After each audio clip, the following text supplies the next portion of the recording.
4/2023 তাৰিখে এটা খবৰ লাভ কৰিলোঁ যে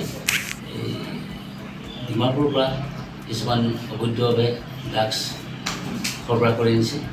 সেই খবৰ পাই পুৱা আমি 8:20 বজাত মই মোৰ সংঘীয় ষ্টাফ আৰু মাননীয় SDP উপাৰ্জন মহোদয় 20 CBN CRPF কমাণ্ডাৰ ৰবিগিল চাহাব সৈতে আমি আমাৰ খাকাজান নাকাচ চেকিং পইণ্টত নাকাচ এটা কৰিলোঁ।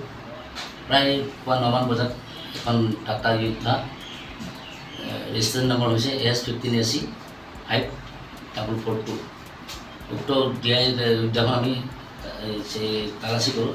তালাচী কৰাৰ ফলত আমি কেবিনৰ পৰা প্ৰায় 54টা চাবোনৰ বাবে সন্দেহযুক্ত আমি তাক উদ্ধাৰ কৰিবলৈ সক্ষম হওঁ। কিমান পৰিমাণৰ ড্ৰাগছ জব্দ কৰিছে? আমি টোটেল 54 চাবোন বাকচ আমি জব্দ কৰিছোঁ আৰু লগতে তাৰ এই ওজন হৈছে 687.26 গ্ৰাম। কেইজনক আটক কৰিবলৈ সক্ষম হৈছে? 2জনক আটক কৰিছোঁ। এই আটক কৰা লোককেইজনৰ নাম? তেখেতৰ নাম হৈছে আব্দুল বছিৰ আৰু চফিউল ইছলাম। বজাৰ মূল্য কিমান হ'ব? এইটো বজাৰ মূল্য প্ৰায় 3 কোটিমান হ'ব। ক'ৰ পৰা ক'লৈ লৈ গৈ আছিলে? এইটো আনিছিলে আপোনাৰ ডিমাপুৰৰ পৰা আনিছিলে, তেওঁলোকে বৰপেটা নিব দিছিলে। ক'ৰ বাসিন্দা আছিলে তেওঁ?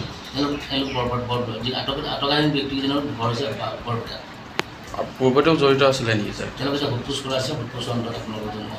ঠিক আছে।